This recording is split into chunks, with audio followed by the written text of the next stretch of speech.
Le doy la bienvenida a su casa a Ezequiel Eben. Ezequiel, ¿cómo te va? ¿Cómo estás? Bien, ¿qué tal? ¿Cómo están? Rory, Sergio. Bueno, hoy hablábamos a Israel con Bartolomé, y un día triste, ¿no? O sea, se fue un gigante, decía Bartolomé de Israel, y desde Occidente se dice se fue alguien que cambió la historia. Todo un concepto que marca mucho.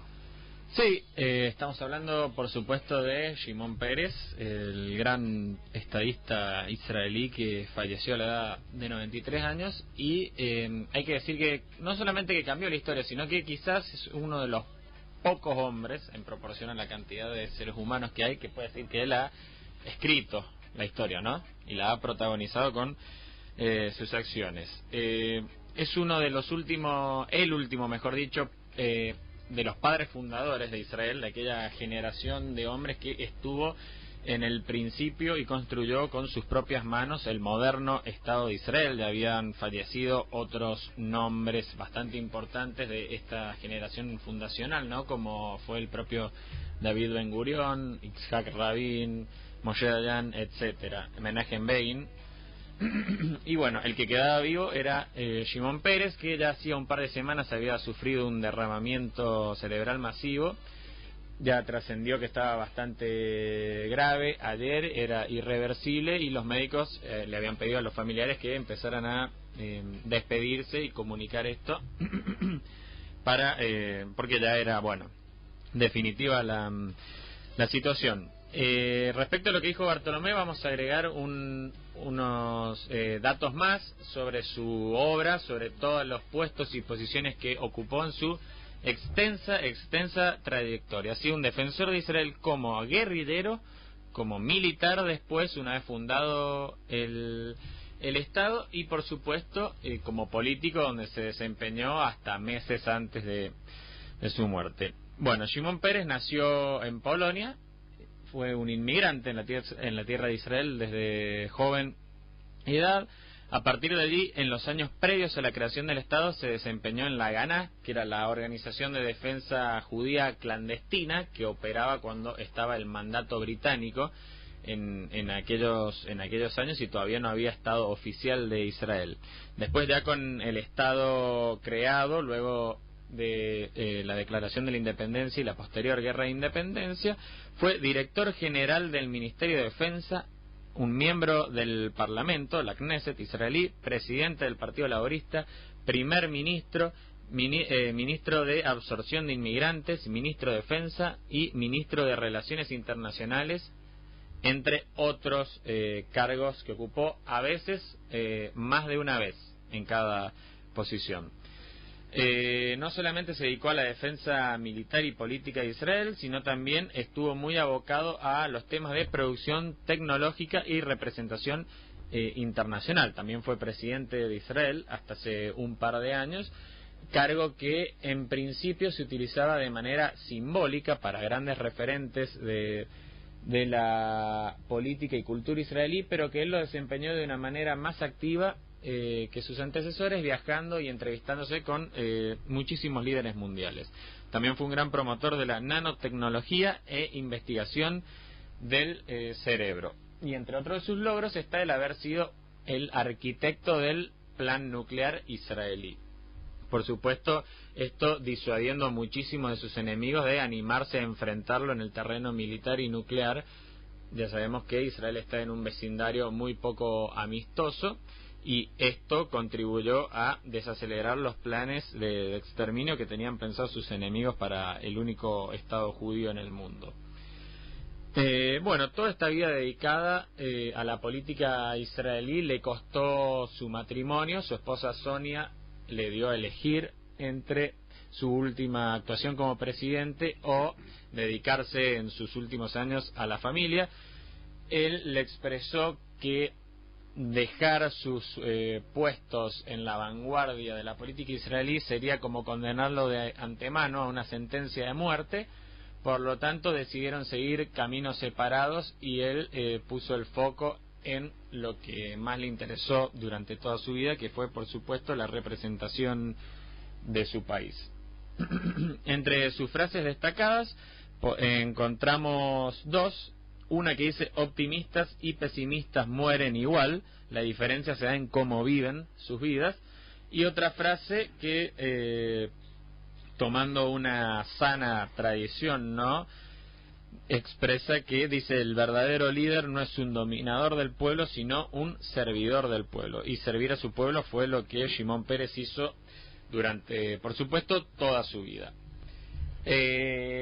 La parte más crítica dentro de su obra que podemos encontrar para sus opositores políticos en la derecha israelí son los acuerdos de Oslo, aquellos en los que Shimon Peres participó de manera secreta primero y pública después, que concluyó en la firma de los tratados de paz junto con el líder de la autoridad palestina, hasta ese momento Organización para la Liberación de Palestina, Yasser Arafat, que fueron firmados y ratificados en Estados Unidos, recordemos, en una famosa foto en la cual sale estrechándose la mano el primer ministro del momento, Yitzhak Rabin, con el líder palestino Arafat, y Clinton uniéndolos con ambos brazos extendidos a su lado.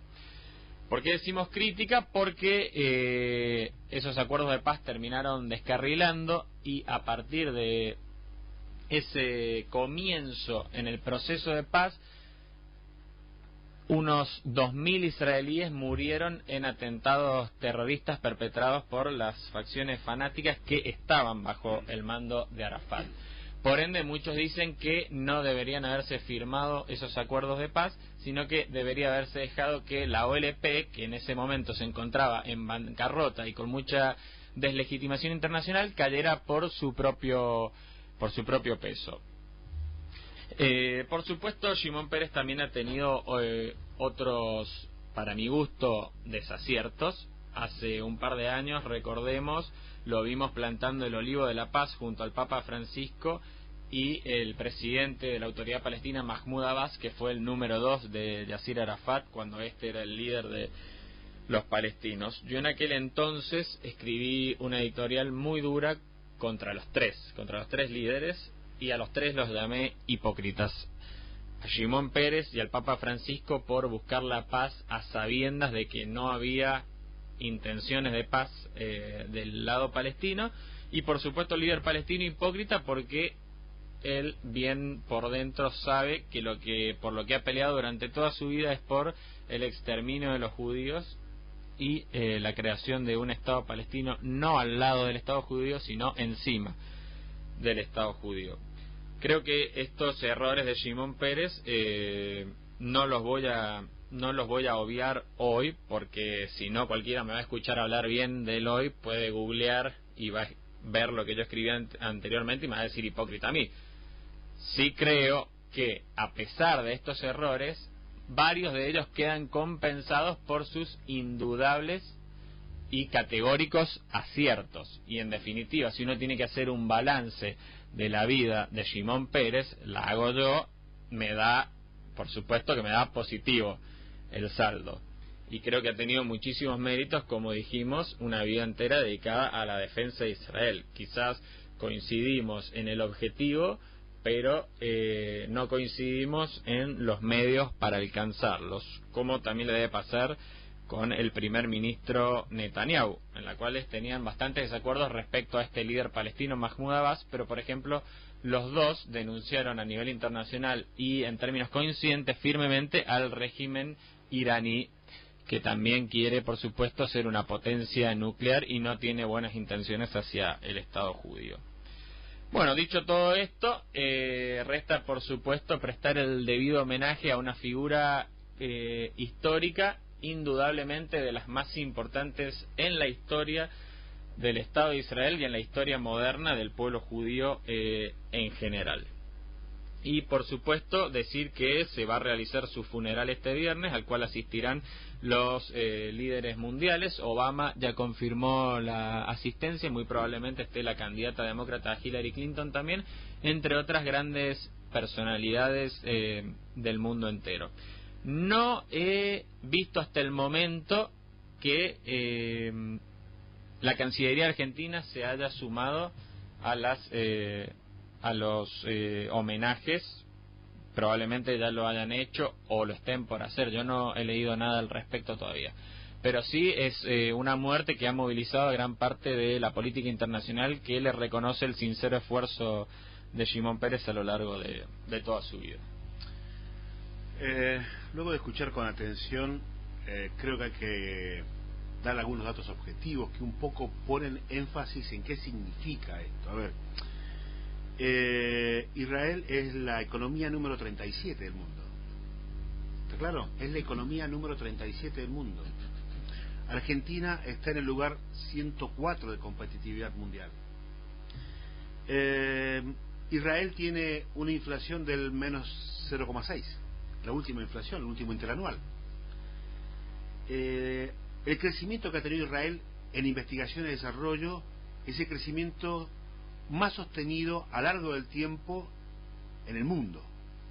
Es quien más exporta know-how, quien más exporta conocimiento. ¿Está bien?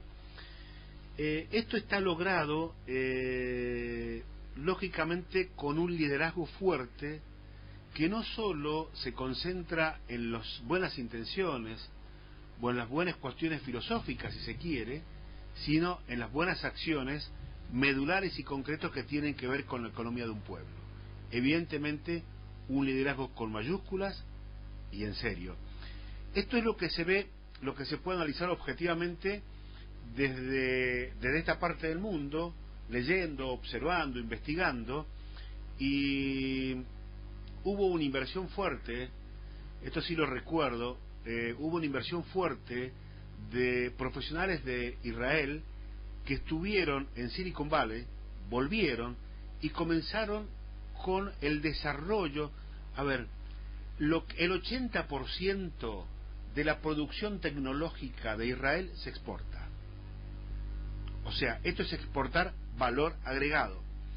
Fíjense ustedes, nosotros que producimos oro, Israel produce diamante. ¿Cuál es la diferencia? Que el diamante se produce se exporta refinado. Nosotros lo exportamos mezclado con todo. Esto es producto de un liderazgo serio y decir, vamos a crear política de Estado y este es nuestro rumbo, más allá de la izquierda, la derecha, etcétera, etcétera. Esto es lo que el mundo ve objetivamente. Por eso, con claridad, dicen, ha muerto alguien que cambió el rumbo de la historia. Sí, son muy buenos los datos que aportás, Rolly. El propio Bill Gates dijo que Israel representaba el punto máximo de innovación hoy en día en tecnología. Sabemos que Israel ya desde hace años se la conoce como la Startup Nation, la nación con más startups por habitante en proporción a su cantidad poblacional, superando en patentes científicas a veces en sectores de su población a los propios estadounidenses, que son otros que siempre van a la vanguardia, ¿no?, en lo que a descubrimientos científicos se refiere. Y por supuesto, como vos decís, también lo que ha constituido una política de Estado en Israel y una apertura hacia el mercado de la innovación y la tecnología bastante derecha, por así decirlo, ¿no? Que a pesar de los distintos partidos políticos que han gobernado, a partir de la década del 70 siempre se fue en esa misma dirección. El propio Shimon Peres pertenecía al partido laborista, ¿no?, que vendrían a ser los socialistas de la época, la centroizquierda. Hoy en día, de Israel desde hace varios años gobierna la derecha, pero el propio Shimon Peres está abocado, ¿no?, a este, como vos decís, a este trabajo y desarrollo tecnológico que se dio principalmente con la entrada de un gobierno de distinto color político al suyo, pero que siempre Shimon Peres era convocado como oficialista o como opositor para formar parte de todos estos emprendimientos y desarrollos. Por lo tanto, ha sido realmente muy fructífera su tarea, y siempre constante su presencia, fuese del gobierno que fuese. Algunos le llaman estatista, otros le ponen cualquier nombre. No importa el nombre que le pongamos, hay un liderazgo real y concreto que marcó a través de los tiempos. Y cuando un líder al cual uno mira, observa, lee, estudia y analiza no está, comienzan las transiciones difíciles. Esperemos que no sea así para Israel, ¿no? Esperemos que no, que su ausencia, digamos, pueda ser reemplazada, ¿no?, con dirigentes que estén a la altura de su legado, que puedan corregir las partes en las cuales se equivocó y que puedan llevar más allá y profundizar las partes en las cuales acertó. Esperemos que surja una camada de dirigentes que se inspire por lo menos en el amor y el patriotismo que él sintió hacia todo lo que constituye el proyecto de Israel y puedan llevarse a cabo sinceros esfuerzos y mayores desarrollos en todos los aspectos políticos, tecnológicos y culturales para traer lo mejor de sí al mundo, en un país, digamos, bastante amenazado, pero que nunca ha cesado en sus esfuerzos por sobrevivir y seguir produciendo. Bueno, Ezequiel, muchas gracias por alimentar los conocimientos sobre esto que ocurrió en el mundo y que el mundo hoy derrama una lágrima. Es así, es real y concreto, más allá de dónde nos sentemos, en qué parte estemos. Sergio, nos quedan 4 minutitos. Oligarca, yo veo 2. 2. No, 3.